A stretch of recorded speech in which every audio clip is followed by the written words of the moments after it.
Hello friends, welcome to our channel. আজ আমরা ইংলিশের এমন কতগুলি শব্দ নিয়ে আলোচনা করব যেগুলো প্রায় দেখতে একই রকম, কিন্তু তাদের ব্যবহার সম্পূর্ণ আলাদা। চলো দেখে নেওয়া যাক। যেমন ধরো,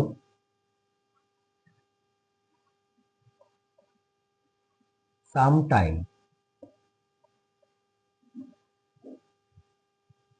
আরেকটি দেখো, সাম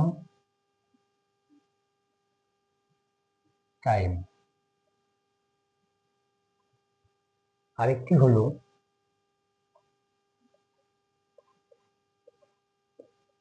সাম টাইম। ভালো করে খেয়াল করে দেখো, প্রত্যেকটি মনে হচ্ছে উচ্চারণ এক, কিন্তু দেখো আলাদা। এই ক্ষেত্রে সাম টাইম একই সঙ্গে, এই ক্ষেত্রে দেখো সাম টাইম, এটা হচ্ছে সাম টাইমস। ব্যবহারগুলি তোমরা খেয়াল করো, বুঝতে পারবে। সামটাইম কখন বোঝায়?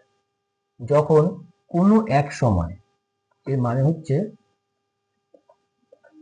কোনো এক সময়।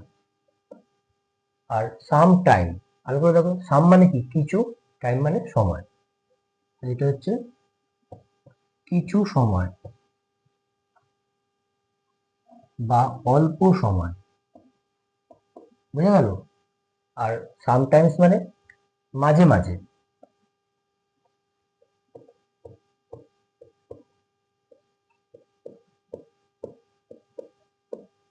মাঝে মাঝে মানে সব সময় নয়, বুঝা গেল?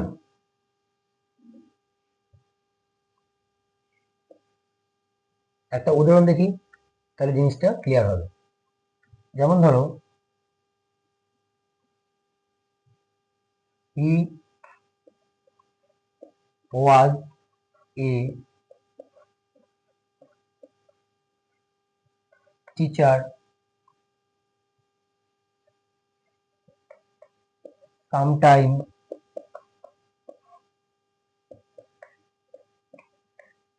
In the past. সে অতীতে একজন শিক্ষক ছিল। He was a teacher sometime in the past. দেখো কোনো এক সময় বোঝাচ্ছে। আর এই ক্ষেত্রে কি হবে? I need some time to complete my homework. কি বললাম? I need some time to complete my homework. আমার হোমওয়ার্ক করতে কিছু সময় প্রয়োজন। তাহলে কি হলো? কিছু সময়। দেখো ভালো করে, সাম টাইম শব্দটা কিন্তু আলাদা। এবার দেখো, সামটাইমস মানে মাঝে মাঝে। তার মানে কি? সব সময় নয়। এটা বাক্য দেখো, sometimes I go for a walk in the